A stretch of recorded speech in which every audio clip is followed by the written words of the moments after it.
Олена вже декілька днів знаходиться в алергоцентрі. Жінка розповідає, близько 7 років тому в неї почали з'являтися симптоми застуди. Спочатку одеситка не звертала увагу на це, але щовесни ситуація погіршувалася. Олені поставили діагноз – поліноз – сезонна алергія на пилок. З тих пір жінці кожен рік доводиться на тиждень кидати усі свої справи та лягати до стаціонару. Лечение около недели. Чувствую себя потом замечательно, но очень много нюансов, которые должна я придерживаться. Это и диета, и правильный образ жизни. Очень много моментов.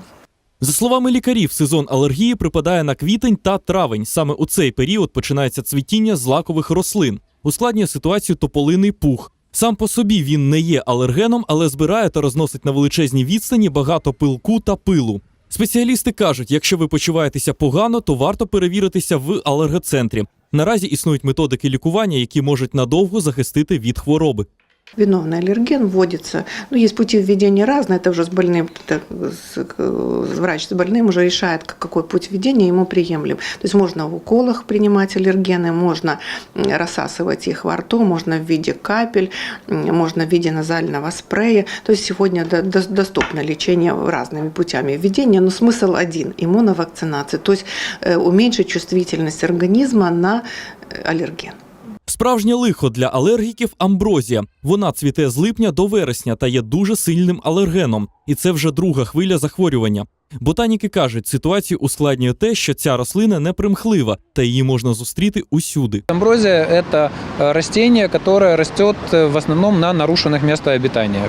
Это могут быть обочины дорог, не сформировавшиеся газоны, свалки, пустыри, объекты промзоны, какие-то неухоженные объекты в парках. То есть, в принципе, мы находили амброзію в Одесі на території практично всіх парків. Лише один кущ амброзії здатен вродити до 100 тисяч насіннячок, які можуть знаходитися у землі кілька десятиліть та чекати сприятливих умов. Косити гори рослину неефективно, тож цього року комунальники будуть використовувати біопрепарати. Ми сьогодні на зв'язку з Херсоном. У них есть эти биопрепараты, в том году мы пробовали, и в принципе дает какой-то положительный эффект. То есть в течение 2 недель амброзия она засыхает, и биопрепараты проникают до корня растения и уничтожают корень тоже.